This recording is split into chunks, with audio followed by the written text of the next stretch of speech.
Berlin, April 22nd, 1945. 50 feet beneath a dying city, the Führer bunker trembles. Soviet shells scream overhead, detonating like thunder against the ruins of the Third Reich. Inside, in a concrete tomb that reeks of damp and desperation, Adolf Hitler sits surrounded by shadows and the ghosts of his remaining generals. The maps spread before them tell a story of delusion. A Germany that exists only in colored pencil and fading ink. His hands shake uncontrollably. His face, once flushed with the fever of conquest, is now the color of ash. For 4 long years, this man commanded the most devastating military machine ever constructed. He crushed Poland in weeks. France fell in 40 days. He fought the entire world to a standstill, held Europe in an iron grip, and made nations tremble at the mention of his name. But now, in these final, suffocating hours, he speaks about something else entirely. Someone else. The generals lean. Closer, their faces gaunt in the dim electric light. Hitler's voice is barely a whisper, but every word cuts through the bunker's stale air like a blade. Patton, he says. Patton is the one you could never stop. The room freezes. Silence descends like a shroud, because everyone in that bunker, every surviving officer who witnessed the collapse of the greatest war machine in history, knows he's telling the truth. This is the story of Hitler's obsession, the story of how one American general crawled inside the Führer's mind and refused to leave. The story of what Hitler finally admitted when there was nothing left to lose. But to understand his final confession, you need to understand his first fatal mistake. March 1943, North Africa. The desert sun beats down on tank wrecks and shattered American positions. Rommel's Afrika Korps has just delivered a crushing blow at Kasserine Pass. Thousands of Americans captured, tanks burning in the sand, entire units retreating in complete disorder. Hitler reads the intelligence report in his East Prussian headquarters, and for the first time in months, he smiles. Americans, he tells his staff, are not warriors. They are merchants playing at war. This isn't propaganda. This is what Hitler genuinely believes. The Kasserine disaster confirms everything he thought about American fighting capability. They're soft, undisciplined, no match for German steel and doctrine. Then a new name appears in the reports, a name that means nothing. Patton, taking command of the broken Second Corps. Hitler barely notices. Another American general, probably another failure waiting to happen. 3 weeks later, everything changes. Those same shattered units attack. At El Gueta, with a ferocity that shocks German commanders, positions that held easily before are suddenly being overrun. Artillery coordinates perfectly. Infantry advances with unexpected discipline. Hitler reads the new reports, his smile fading. One general, he mutters, shouldn't make this much difference. His staff provides the assessment he wants to hear. Patton is aggressive, yes, but ultimately doomed by his own recklessness. He'll burn out quickly. Hitler accepts this analysis. He puts Patton out of his mind. That was his first mistake. July 1943. Sicily. The Allied invasion begins, and Hitler's defensive strategy focuses entirely on Bernard Montgomery, the methodical British commander he considers the main threat. The Americans landing in Sicily are, in Hitler's mind, a secondary concern, a distraction. Then the reports start arriving, and they make no sense whatsoever. Patton is racing across Sicily at speeds that defy comprehension. Through terrain Hitler's own planners declared impossible for armored warfare. Through mountains and narrow roads where tanks should bog down and stall. Hitler demands an explanation from his intelligence officers. They study the maps, trace Patton's movements, and shake their heads in confusion. Mein Führer, Patton isn't following conventional doctrine. He's moving too fast for his supply lines. He should be running out of fuel. By every calculation, his advance should have ground to a halt days ago. Hitler's eyes narrow. But he hasn't stopped, has he? No. He hasn't. Patton reaches Messina first, beating Montgomery to the prize, claiming Sicily's crown jewel, while the British general is still methodically advancing. Hitler calls an emergency conference. The full intelligence dossier on George Patton lands on his desk. 57 years old. Cavalry officer from an old military family. Believes in reincarnation. Claims he fought in past wars as a Roman legionnaire. Wears ivory-handled pistols like a gunslinger from the American West. Hitler dismisses him instantly. A showman, theatrical, all performance, limited substance. But General Alfred Jodl, one of his most trusted strategists, says something that sticks in Hitler's mind like a splinter. Mein Führer. Patton does not think like a modern general, he thinks like a raider. Hitler pauses mid-gesture.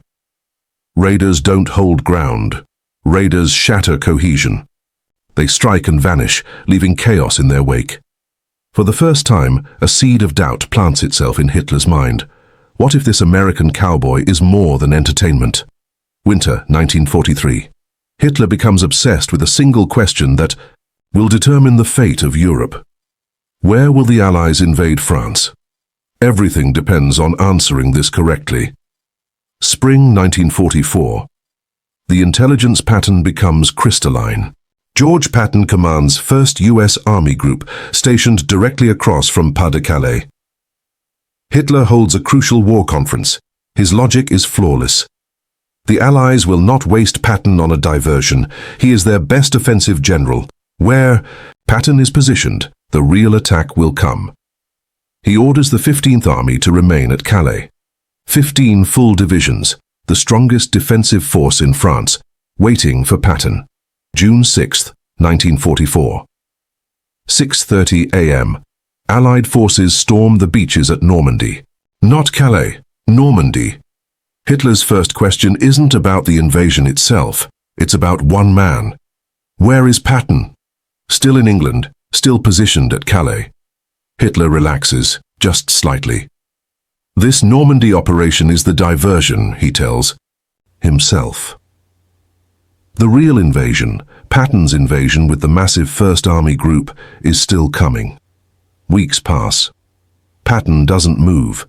Hitler keeps 15 divisions frozen at Calais, waiting, refusing to release those critical reinforcements.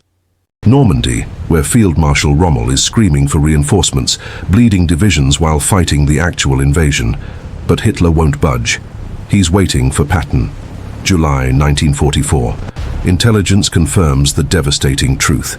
1st U.S. Army Group doesn't exist. The tanks observed by German reconnaissance are inflatable rubber. The radio traffic is elaborate fakery. The entire massive force is theatrical deception. Patton commanded an army of ghosts. According to witnesses present, Hitler's reaction is the most disturbing of all. He doesn't rage, doesn't shout or throw his usual tantrum. He simply sits quietly, staring at the map spread before him, his face completely expressionless. The Allies used Hitler's own intelligence apparatus against him, used his respect for Patton as a weapon. They knew Hitler would think logically, would assume the Allies wouldn't waste their best general on mere deception. For the first time in the entire war, Hitler realizes he's been outthought. Goebbels later wrote in his diary that Hitler seemed personally offended by the Patton deception, as if it were a betrayal rather than an enemy operation. But the humiliation was just beginning. August 1st, 1944. Patton activates 3rd Army in Normandy. The ghost becomes terrifyingly real. Hitler's daily routine becomes grimly predictable. Morning briefing, maps updated with overnight intelligence. And every single morning, Patton has moved impossibly farther than the day before. August 3rd. 3rd Army breaks through at Avranches, smashing a hole in German lines. Hitler orders immediate counterattack. Seal the breach. Contain Patton before he exploits it. August 7th. Hitler's counterattack at Mortain fails completely. Patton is already 50 miles past the breach point. Hitler stares at the map like it's lying to him. How is he moving this fast? His logistics officers explain patiently that Patton is outrunning his supply lines. By established doctrine, by every rule in the military textbooks, he should have stopped advancing days ago. Hitler's response is almost whispered. But he hasn't stopped. August 15th. Patton's tanks are 150 miles from where they started 2 weeks ago. Field Marshal von Kluge reports with barely concealed panic. Mein Führer, we cannot establish a defensive line. Every position we prepare, Patton has already moved past it. Hitler asks the question that haunts him. Where will he go next? Von Kluge admits what terrifies them all. We don't know. His movements follow no predictable pattern. This is Hitler's nightmare made flesh. The German military was built on predictable operations, calculate enemy capabilities, predict objectives, deploy forces accordingly. Patton makes prediction impossible. August 25th, Paris is liberated. Hitler barely reacts to losing the crown, jewel of occupied Europe. He's focused entirely on Patton approaching the German border. Third Army has advanced over 400 miles in 3 weeks, and Hitler cannot stop it. Hitler begins asking about Patton at every single briefing, multiple times per day. Where is Patton now? What is Patton's fuel status? Where will Patton attack next? His staff notices the fixation bordering on obsession. But Hitler isn't being paranoid. He's beginning to understand something crucial about this American general. Patton isn't winning through superior resources or overwhelming numbers. He's winning through tempo, moving faster than German decision cycles, attacking before defensive preparations complete, creating chaos faster than staff officers can process information and respond. Hitler built the Blitzkrieg. He understands speed warfare better than almost anyone alive. And that's precisely why Patton terrifies him. Because Patton is using Hitler's own philosophy against Germany, executing it faster and more aggressively than even Hitler would dare. September 1944. Patton's advance finally stops at the German border. Not because Germany stopped him, because he ran out of fuel. Hitler reads this report with genuine relief. For 1 month, logistics accomplished what the Wehrmacht couldn't.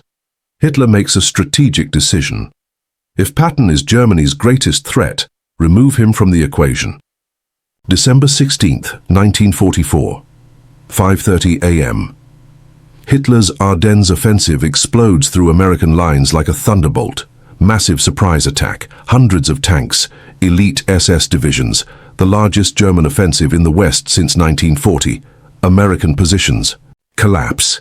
Entire divisions surrounded. Bastogne cut off. Hitler watches reports with intense focus. This is his masterpiece, his final demonstration that Germany can still wage offensive warfare. But he's also watching for one specific detail. Where is Patton? The answer arrives quickly. Southern France, Third Army pointed east toward Germany. Completely wrong direction. Hitler feels genuine relief flooding through him. For the first time in months, he's launched a major operation where Patton isn't the immediate threat. Third Army is 100 miles away, facing the wrong direction. Even if the Americans react quickly, it will take weeks to pivot an entire army through winter terrain. Hitler has time. December 18th, 2 days into the offensive. Reports arrive that make Hitler's blood freeze. Patton is moving Third Army north. Hitler isn't worried yet. Even Patton cannot turn an entire army in winter conditions. It's operationally impossible. December 19th, 3 days after the offensive began. Third Army attacks into the German southern flank. Hitler stares at the map in complete disbelief. Patton turned 133,000 men, thousands of vehicles, 3 full divisions, 90 degrees through ice storms in 72 hours, and immediately attacked. Hitler asks his logistics staff one word. How? They have no answer. By every calculation, what Patton just accomplished should have been impossible. Hitler's offensive, his carefully planned masterpiece, is now taking fire from an army that shouldn't even be there. Within days, Patton breaks through to Bastogne. The German advance stalls. Hitler's last offensive fails, and Hitler finally understands the truth. You cannot plan against Patton, cannot predict him, cannot stop him with conventional measures. April 22nd, 1945. Hitler's final birthday has passed. The bunker shakes. His remaining generals gather for one last conference. Someone mentions the Western Front. Hitler speaks about Patton one final time. Of all the Allied generals, Patton was the most dangerous. He fights the way we were supposed to fight. The room goes silent. Because everyone knows what he means. Speed, aggression, chaos. Germany's own doctrine turned against them. In Hitler's final days, as his empire burned, he kept asking about Patton's location. Not because it mattered, because even at the end, Hitler needed to know where Patton was, a force of nature. Unstoppable. April 30th, 1945. Hitler dies in his bunker. Patton is still advancing, still attacking, still being the general Hitler could never stop.